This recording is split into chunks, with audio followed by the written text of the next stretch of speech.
Unemployed and Afraid acknowledges the traditional owners of the land we have recorded this episode on and of the land where you, the listener, are tuning in from. We would like to pay our respects to elders past, present, and extend our respect to any First Nations, Aboriginal, and Torres Strait Islander people joining us today, acknowledging that this always was and always will be Aboriginal land. Welcome to Unemployed and Afraid, a podcast that explores the glorious mess of building your own business with the people doing it. I'm your host and fellow business builder, Kim Curtin. Thank you for being here. Let's get into some good, honest, small business chat. Hello, listener. I'm so stoked to have you here for chats on the real feels of creating and scaling your business and a whole heap of inspo to go with it. And geez, we need this inspo, don't we? Because there is a lot about building a business that's pretty thankless and definitely lonely. Yet somehow once we get started, it is kind of hard to stop and very hard to stop at one. You probably already know that I'm currently on my 6th business. Coming up to number 7, if you don't know, there's an episode, a solo episode, a little way back. You can learn all about that. And no, I don't mean 6 businesses all at once. That would be absolutely crazy. I mean 6 overall. But I am and will continue to be juggling a few split business focuses at once. So I feel a special affinity with my guest on the pod today, who is right in the thick of her own 2 epic startups. Marie Dowling is CEO of Newsary and EzyCom and is so incredibly real about this journey. Just the kind of business builder we love here on Unemployed and Afraid. Am I right? In this chat, you hear us talk about getting bitten by the business bug, validating your ideas and not being afraid to iterate, how chance encounters can elevate your business, going to market with an MVP. Geez, we love a minimum viable product. Working on 2 businesses with a young family, the lack of visibility we have on the challenges that we face as business owners and how to face them anyway, defining your story to the media and why it matters, and the loneliness we experience in business. Plus, she has the most magical French accent that I could just listen to all day. So without further ado, I think that's French, right? Let's get into the chat. I'm here with the wonderful Marie Dowling, CEO of Newsary and EzyCom, 2 PR tech startups, democratizing public relations for all stories worth sharing. To empower the 98% of businesses that may be priced out of the PR media space, Marie launched EzyCom in September 2022. The one PR platform for SMEs and startups to rule all their communications and PR and amplify their impact in the media the easy way.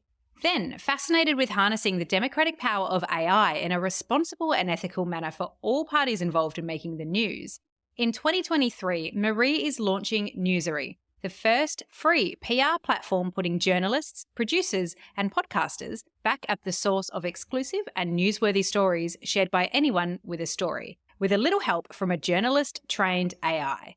Marie believes that earning your place in the media is never the end game, but a means to amplify your impact, and is on a mission to leverage technology to break down the existing barriers to the media space. For small business owners, discovery and exposure is quite literally the most important thing, and I cannot wait to hear your story of building these businesses. Marie, welcome to Unemployed and Afraid. Well, thank you so much for having me and for this amazing intro. Oh my God, I'm like, is this me? Are we talking about me right now? Can't believe it. That's probably just because you're so tired from running 2 tech startups and having a small person, might I add, into that mix. Yeah, Aurélien is finally sleeping. So I actually wrote a LinkedIn post recently talking about how mom founders, when you consider what they're achieving on the 3 to 4 hours sleep a night, imagine what they can do when they've got more. Oh, so true. So true. To kick us off a little bit, let's keep it in the family. How would your husband describe you? Well, I think Oliver would definitely call me a dreamer. Dream chaser, actually. I'm someone who cannot sit still when something doesn't feel right. And when I've got that itch to change something or do something, I've just got to do it. A great example of that was when I was pregnant with Aurélien. And obviously I'm French. Everybody who hears a podcast can hear that. And so when I was pregnant with Aurélien, 5 months pregnant, the vaccine in Australia was still not available to pregnant women. And that didn't sit right with me because I chose personally I wanted to get vaccinated. But that was a personal choice. And I understood pregnant women who didn't want to get vaccinated, but their choice, at least we needed the right to choose. And so I went and created a little lobbying campaign, had a petition that gathered 30,000 signatures or close to, and got 8 articles in the media and got the vaccine. So helped women get the vaccine. At least a choice to get vaccinated or not. Yeah, so I'm definitely a dream chaser. Yeah, something that gets under your skin, sometimes you just can't do anything about. And that explains why you are here now with 2 businesses in full operation and happening. But before you adventured into your 2 businesses, right back, who were you? Gosh, I was a PR, person working in agency side. So I worked mainly with financial services and technology clients. And before that, my career was in public affairs, also known as lobbying. So I started in London. I studied lobbying, what we called interest representation and European legislation, and met a Kiwi man in London and ended up moving to the other side of the world where European legislation doesn't really matter so much. So that's how I moved from lobbying to PR. And after a while, decided that I wanted to be in the small business corner, trying to get their story in the media rather than always amplifying the same old stories from the same already successful businesses that we've all heard 1,000 times.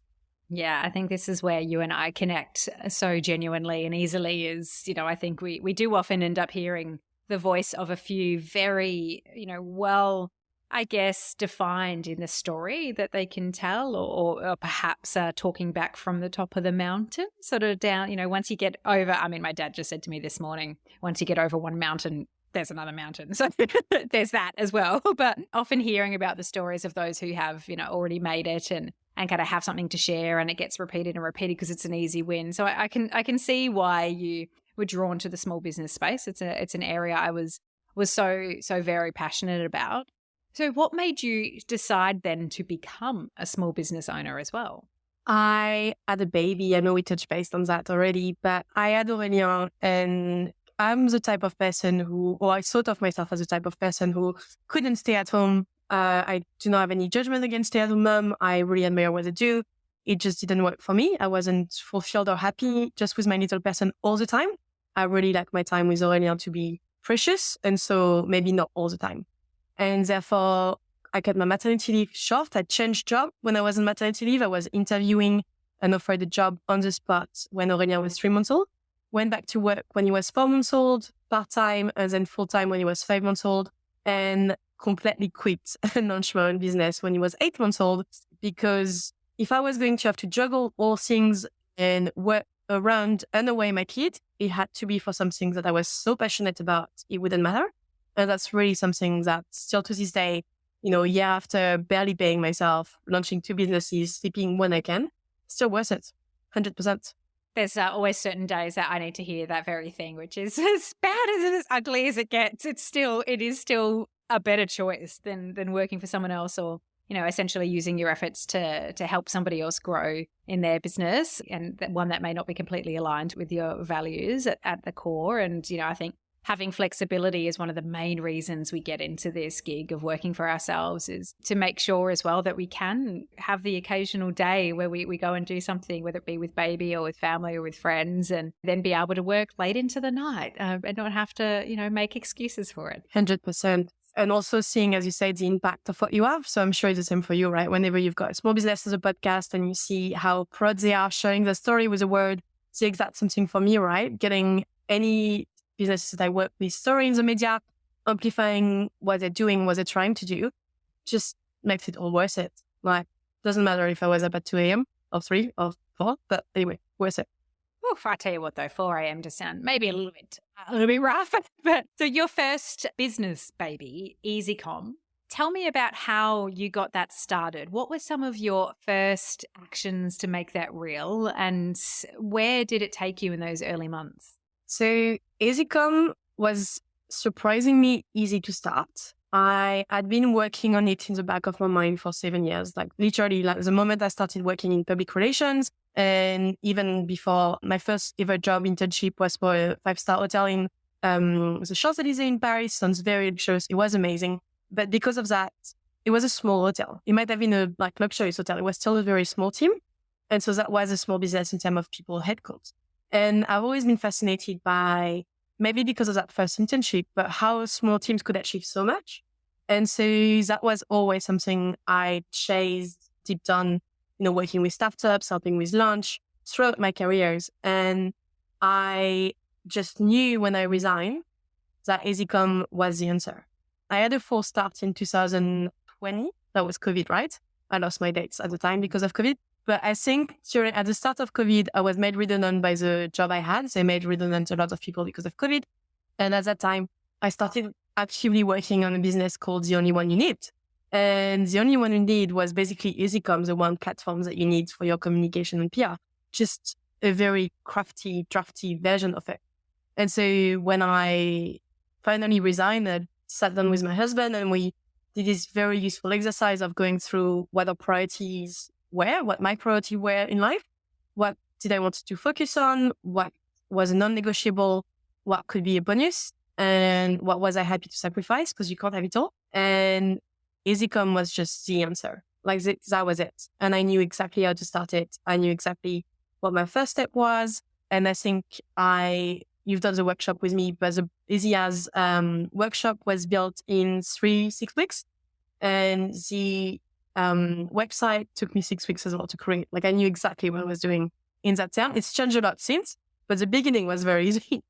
Yeah, I think the amount of times I have changed and redone my About Me page and my content page and completely rebuilding my website again at the moment as my businesses have changed over the years, but fall under the same name of Good Side of the Bed. So I totally understand this feeling. But I think that's really admirable that, even to anytime you're embarking on something like in the service-based industry, it's that build time to get your offering right. And I find that a really interesting and challenging space because there's also a lot of opportunity for second guessing your approach to things. What was your experience with that as you started to put pen to paper or, keyboard to digital screen, as it were, as you were building that?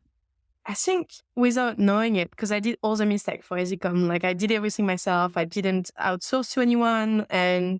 But surprisingly, the output, like the services, the workshop, I just started testing it. So I had a session with my sister-in-law because she wanted to launch a luxurious picnic blanket business for parents. And then I had a workshop with one of our good friends who's got his construction agency. And I had a workshop and I just started having so many workshops, just trying to get validation. I think I must have done 20 so now. And it was the right workshop. It was the right product. Then when it came to the subscription and business model, that's something I wasn't at all aware of how to do it. So I've changed my pricing 10 times, just done it again. I kept again validating. So I was doing customer validation without knowing I was doing customer validation. And that really helped preventing the second guessing because adopting a very agile way of validating, editing, that kind of like harnesses my creativity and my second guessing ability into the right direction or into what I believe is the right direction. Yeah, I think we all get almost afraid to edit our first round of work as well. It's sort of like, but I worked so hard on this. Surely I don't have to do it again. Like, surely I don't have to make any changes. So I think it's good advice that it's okay to tweak and change as many times as you need to. Tell me about the experience of finding and servicing your first paying client with an EzyCom. What was that like? Oh, that's, again, didn't follow the natural path because the day I resigned, I knew my former agency had declined a client because they weren't the right fit for the agency. They were a bit too young as businesses at the time. And knowing that they had declined them, but they were looking for a PR agency, I asked in front of everybody in the open space, can I go back to those guys and ask them to become my clients? And the moment they said yes, I said, I'll just do that right away.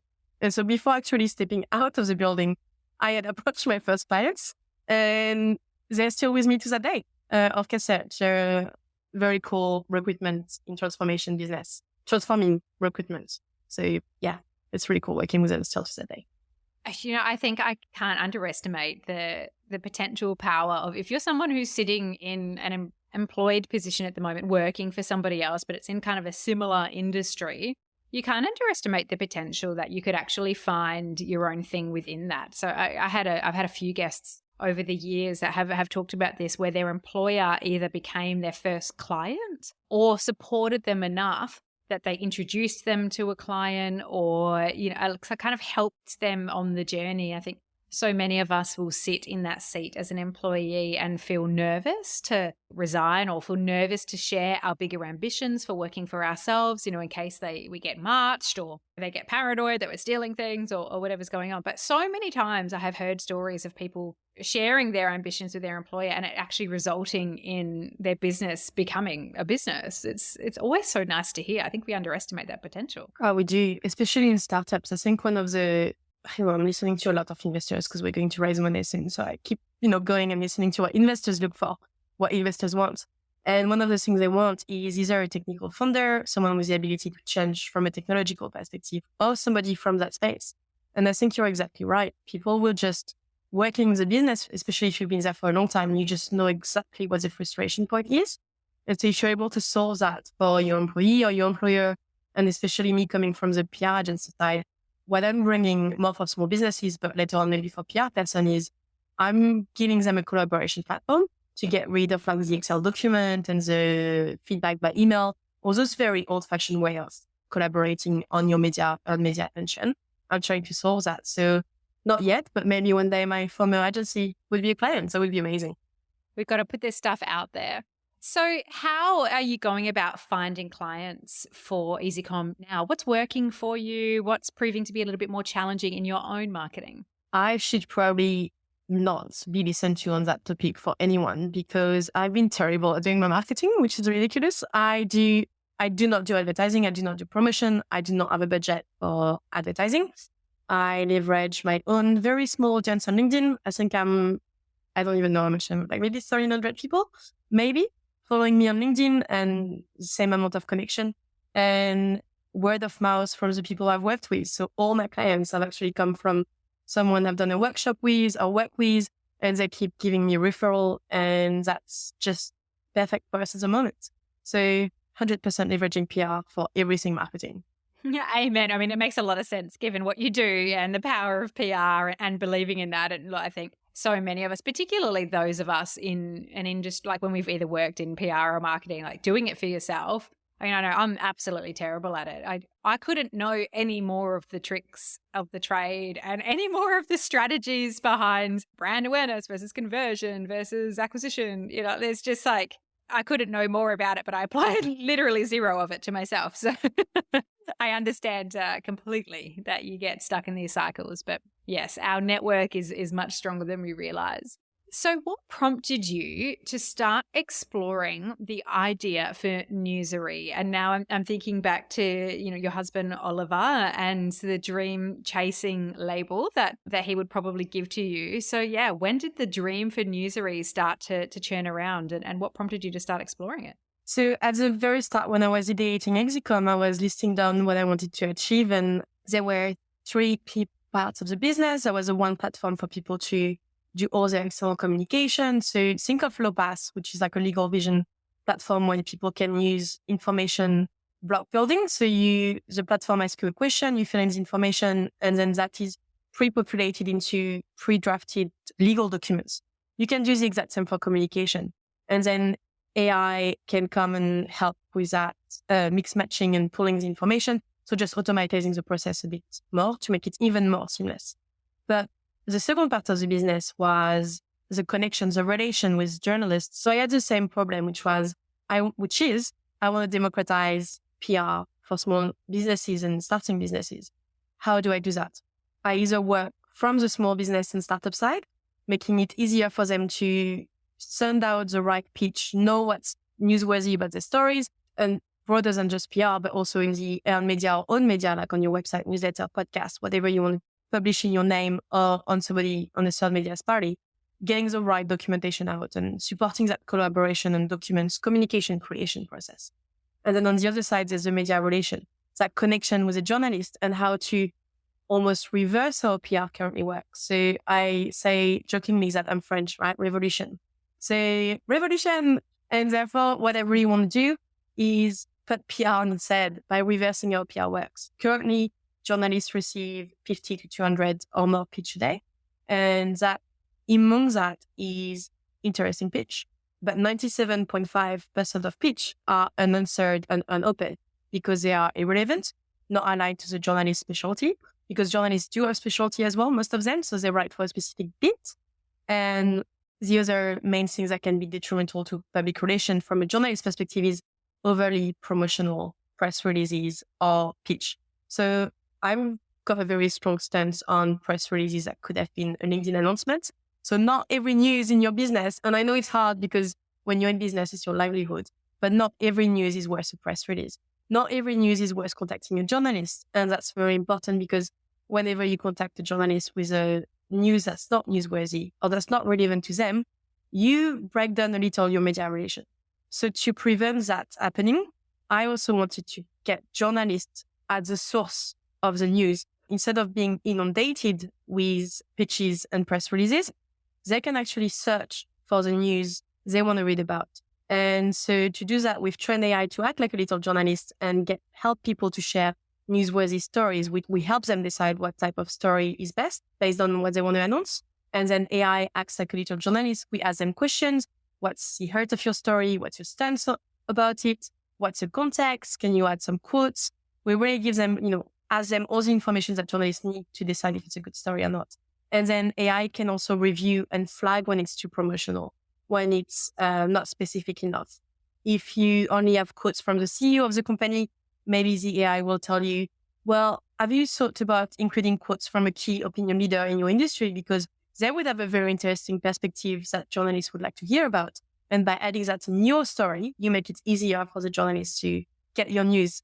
And so that's really, the thinking for Newsary is how can I also tackle the media relation, and how can I build an AI that, because we don't create any content or information using AI, we're different from all the other AI generative content platforms out there because we just prompt people and the people behind brands to share their most newsworthy stories for journalists to be then just matched with based on their beats and their preferences.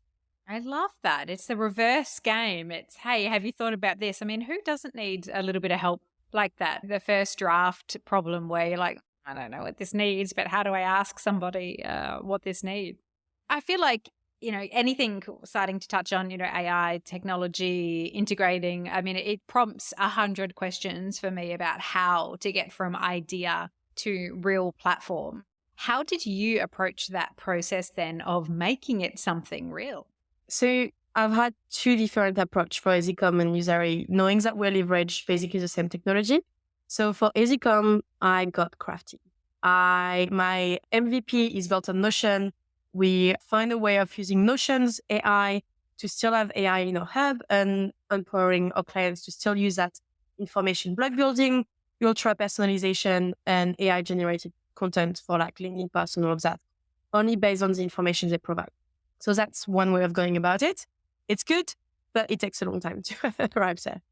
The other way I've done it for Newsary, I've gone the opposite way. I went and attended a smart company AI event organized in collaboration with AWS, the startup cloud services part of Amazon.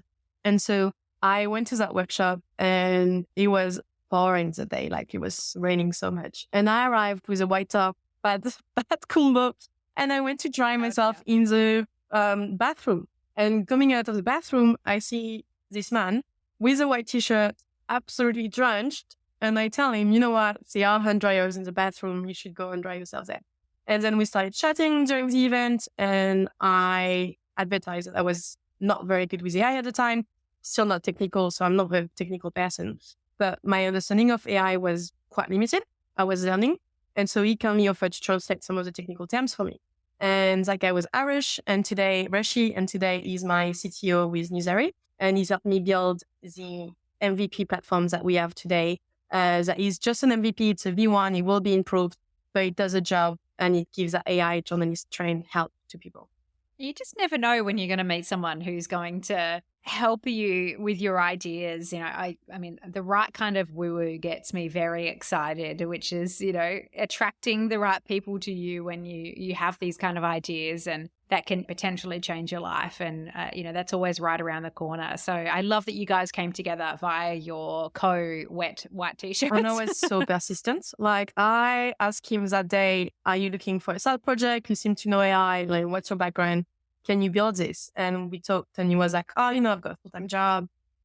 And then we met again, and then we met again, and then he said yes. So I think it's just me relentlessly asking people that finally gets him to help me. That's potentially your PR expertise coming out there. You have got to not be afraid to ask for what you want in this game to make it real. What's the journey been like then with getting to MVP? And what are you doing in terms of approaching the scale up and the kinds of things that you're going to need for that? What is that looking like for you? So because it took me so long with EzyCom and I got so crafty with Newsary, I went differently about it. So I did start my launch club. You can apply for it. It's paid for, but it's worth it. And so it was such a right fit because I got to hear from people who are successful, founders who have achieved success with their startups, scale-ups, and you really have access to amazing experts in their field, be it on equity, capital raising, customer validation, all of that. You get actually like actionable knowledge on how to process about it, which would have been so amazing to have when I launched EzyCom. And so I did that with Newsary to help get to the MVP phase. And now to get from MVP to scale up, I think we're about to launch actually. So if you have a story to share, get in touch. But to go past that beta cohort when we want to collect 1,000 stories on the platform, and then, which is not a small feat, but once we've got 1,000 stories, we'll then open it to journalists to come and search, because there's no point opening it to journalists until we've got that library of stories for them to see if they want to talk about or write about. And so to help with that process, I'm actually doing Blackbird's Giant. And hopefully, so that's my it started Monday. It's already amazing, already connecting with founders and, either founders who are already successful or founders who are at the same stage as you, but have skill set and knowledge that complements yours. And so just talking to people who are in the same shit as you, going through the same thing every day actually helps massively as well. I couldn't agree more. I mean, again, it's exactly why I have these conversations, because I know I always need them. And there's plenty of other people out there who need to hear about the journey of creating a business from each other. But yeah, finding those groups that really work for you. I've often looked at StartMate and I have seen Blackbird pop up and seen these groups. I thought, oh, wow. Like if, I was getting into that kind of tech and founder space, this looks so exciting. I'm part of the Launchpad group here in Australia, and just the benefit from, even just today, we've got a WhatsApp group for the Launchpad groups. There's a ton of small business owners in there. And I dropped in there today and I was like, launchers, having a heartbreak business day. It's a shitter. I've had 3 pieces of terrible news. Can someone give me something positive? Just tell me a good story or give me a bit of inspo, and getting just lovely replies back and support. That cannot be underestimated, because when you get to that stage in business where you're getting heartbreaks and things are getting hard and you're confused and frustrated, it's so easy to give up. There's so many stages where you can just go, nah, this is too hard. I'm going to go and look for a job. So having those people around you that you can learn from, you got to see it to believe it, and you've got to have people there that can support you. And often, unfortunately, the people who aren't in business can't do that for you because they're just not in, it's like I couldn't give you advice about parenting because I'm not a parent. It's exactly the same thing. Yeah. Being in business is one of the loneliest thing you can do, and also work for parenting actually. But, your startup, just like when you've just had a baby for the first time. And I come from an experience where I'm not Australian, so we don't have family around. And so when we left the hospital, 3 days after I've given birth, I had a baby in my arm, and I was like, so what do we do now, guys? Like, what's happening? They hadn't even shown us how to give a bath. Like, I didn't know how to give my baby a bath. That's how stupid I felt at the time. And when you are in business or in startups, and no matter, make difference between a business and a startup is just that startup's supposed to want to accelerate quicker. I don't think it actually matters. When you're in business, you're in business. You're faced with that exact same, what the fuck do I know? Like, what's happening? What am I supposed to do? And if you don't have a support group, and your podcast does an amazing job at offering the support group for people, right? Because if you don't know that other people has been through the same thing as you before and have survived, you're not going to want to keep going because you're just going to feel like you just say, it's too hard. I don't know what's next. And like your dad say, right, there's always another mountain. Have you seen this graph where people show you success and motivation and they show you a little staircase? And I'm like, that's bullshit. So if being in business is like a roller coaster, the first step, mountain size, right? You don't know what's happening behind. You've got to climb a wall, like that training wall when people are in like military camp, like, you know, that big wall. You can't see what's behind it and you've got to somehow climb that. Once you're on that wall, you turn back and you realize it wasn't that big because actually the next wall is the exact same. And then after that wall, you are on the top of that wall. There is like a steep back to below ground. You're like in a gap. You don't know how or what's up. And then you've got to climb another wall. And it's just business is like, and you've got no visibility in what's coming. You've got very little support from people who are not in business. And you have to somehow find the resilience and the motivation to keep going. And if you don't get other people to help you through that, it's just too hard. Like, I don't know how people do. Oh, I totally agree. It's like, yeah, you climb the military wall and then you fall in a pile of mud and then you just get up and keep going again. That's it. I 100% get that. Now, doing that for one business is hard enough. You have two. So I do want to touch on this a little bit. And I guess some of the challenges you've had in balancing both your action, so like your forward motion in these businesses and helping them grow, when you have to split your mind across two, and, you know, just generally, how are you doing this? I was in an interview with Jules Long from Disrupt Radio and Entrepreneur Nation on Disrupt Radio. And he was like, are you a sucker for pain? And I'm like, yeah, I am. But no, actually, I'm very lucky because the two businesses are solving the same problem. To be honest, if one of the business didn't get validation, I wouldn't have gone with two. And I'm very lucky because whatever I do for one business works for the other business. The knowledge is shared and amplified throughout the process. I think without that, I wouldn't be able to do both. Realistically speaking, in terms of functionality, reality is it also means working all hours. Like I had 1 full week of holiday since July last year. So that's my first time I'm talking complete disconnection from my sister's wedding in France. The rest of the trip, we spent 4 weeks in France. I was working every morning from 6 to 9:30 a.m. and every evening after dinner, at least till 2 a.m. So because we eat late in France.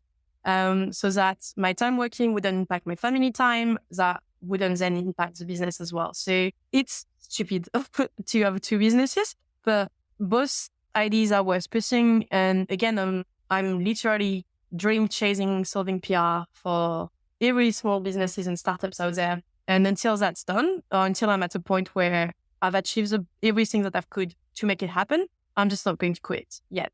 I guess the day I can step back and like go for a full 6-week holiday, I would so embrace that as well. But at the moment, I've just got to keep going. Somebody I interviewed not too long ago, her name is Elise, and she shared a story on Instagram about, is it just me or does everybody seem to be an 8-figure CEO sitting on a beach doing nothing at the moment? And that projection of the early entrepreneur, usually the young entrepreneur, but, you know, somebody who's made it big and they're promoting balance and they're promoting, you know, my business is massive. And look, I'm sure they're out there. Absolutely no shade. I'm sure they exist. I'm sure some people are selling a shit ton of, you know, digital products or things like that and actually not having to do much for it, right? I hope they exist. Not one of you. They exist. Otherwise, what am I doing here? Exactly. But, you know, it's that thing, I guess, we see when we're constantly shown the delicious looking light side of building a business, when the reality usually is you go without, you know, you might be going 12 months without getting your hair cut. You might be going without all of your favorite foods. You miss your brunches. You know, if you're a drinker, you're drinking the cheap stuff. For me, I double guess my unnecessarily expensive kombuchas. It is tough going. You know, you make a lot of sacrifices and most of those sacrifices become your time, where you just have to sit there and slog and try things and put as much work in as you can. So, you know, I think it is important to be realistic about that so that we don't feel like failures when we are the people that are sitting there doing it around the clock thinking, why aren't I able to enjoy the balanced lifestyle? So I appreciate you sharing it in that way because, yeah, the opposite is out there too much at the moment. Like you mentioned at the start, right? And that's how we connected as well. Sharing the true stories behind business and stop always promoting or listening or giving mediatic space to the stories of already successful businesses. Because there's, again, using a parenting metaphor, and sorry if it's TMI, but when you give birth, your brain forgets, right? That's how people get more than one kid. Otherwise, no people in their right mind would actually go and give birth again. That would hurt so much. But your brain kind of like the human brain is tailored to minimize the pain when you look back at your memories so that you only focus on the reward. And so that's what people who are already successful do. They cannot give you advice from their current position, and they're not doing it to hide the pain. They're just doing it because their brain forgets. Like what parents do. Oh yeah, having kid is great. You should do it too, blah, blah, blah. Well, actually, you tend to forget the part where you didn't sleep for 2 years, where you got spitting. Like her son woke up this morning and his bed was covered in blood because he had a nose bed during the night. And I arrived in the room and the bedsheet was covered in blood. That's not a good parenting time. He had gastro last week. That wasn't a parenting time as well. But if you ask me at other time, I would tell people, yeah, being a mom is a blessing and obviously it's the best thing you can do. But that's your thing, the best thing you can do for your life. And you don't share the real story because your brain forgets what it's like. And therefore, people who are already successful do the exact same thing. And they only share what they're doing now, which is most likely making it figures and being on the beach, which is beautiful. Yeah, good on you. But it's not what people are going to go through. And it's not fair to share that dream and tell them that if they don't have that, they're failing. Couldn't agree more.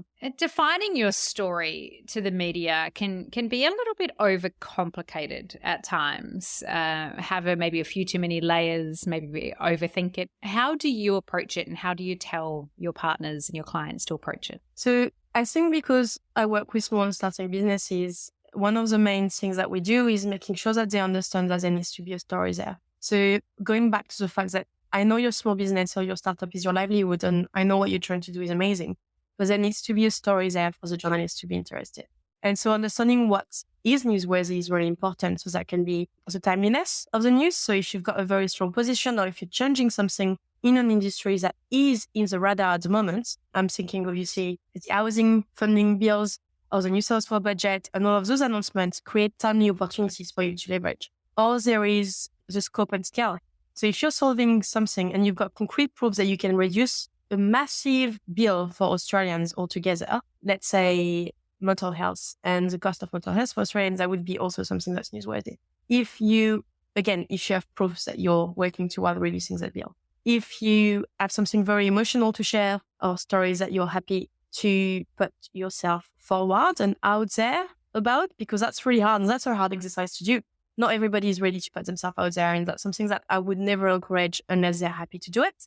But that's also, if it bleeds, it leads. If it's bling, it leads. So emotion, big numbers, and impact are something that the media are interested in, and obviously timeliness. If you don't have these elements, unfortunately, maybe the press is not the right space for you, but that doesn't mean that you can earn your customer attention in another media. So media is everywhere as an attention, and that earns attention. And so people tend to focus on the press. When they've got a range of way of capturing and building an audience, the way they build a community, build a podcast, obviously newsletters, emails, marketing, Facebook, Instagram, blog, all of those are tools that people can also leverage and amplify their impact through. Yeah, I mean, I'm so on board with this, and I'm glad you mentioned it for podcasting as well. Branded podcasts is something I'm very passionate about. I think lots of small businesses could pay to create a podcast for their brand, but it's exactly the same approach as you just said there. It's matching your story or what you're interested in or what your market is with what the culture would like to be connected with, or the cultural context or an insight there that's interesting to people.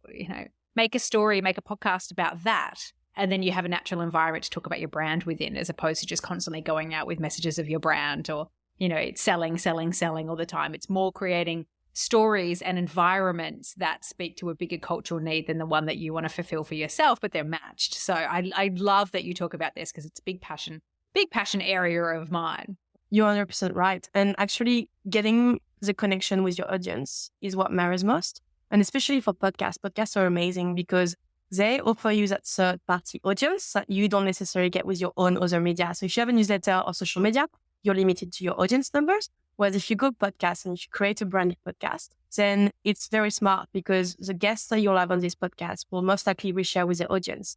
And there is an amazing way of amplifying your message towards a bigger audience. Absolutely. Yes, I'm so keen on this. I still am surprised about how much you can fit into a day. So I'm almost nervous to ask my next question. But where do you hope to see EzyCom and Newsary grow to? Oh my God, we are a worldwide global phenomenon. The beauty of what we're doing is that we're not limited to a country or a specific industries. We can literally democratize access to the mediatic space in every country that has freedom of press. AI does wonder to translate. And because we don't create content, but we prompt people to create content everywhere, everyone that has a story, we can actually reach and help share it to a bigger audience. And we'll be global. I don't know how long it will take, but we'll be global one day. Yes, I love that. We are so here for it. How can the listener and I support you to get there? If you've got a story to share, if you've been on Unemployed Afraid, I'm sure you have a story to share. But if you're not sure as well, you can just go to newsary.co and sign up here and you can share a story for free every month. And we'll try and connect it with journalists and we'd love to help you share your story. I'm going to make sure to have the links directly in the show notes. So listener, as soon as you click stop on this podcast, go have a look at the show notes. The link will be in there so you can go check it out straight away. Start pitching yourself, get your story out there. If you do not share your story, you're virtually invisible. So go get yourself out there. You deserve it. Your business deserves it. And Marie, you deserve so much success. So thank you for sharing your story with me today. It's been a pleasure to hear it. Thank you so much for this conversation. I didn't feel like it was an interview. I feel like I had a chat with a good friend. Exactly how it should be. Brilliant. Thanks, Marie. Thank you so much. One quick thing, if you're hearing this, you've listened all the way through. Hopefully that means you really like this podcast because it's pretty generous to give up 40 odd minutes of your time for it. If that is the case, please leave the show a star rating and a review. It helps me reach so many more people who might also listen all the way through and get some benefit and some support out of it. Not to mention, it puts a real spring in my step to read them.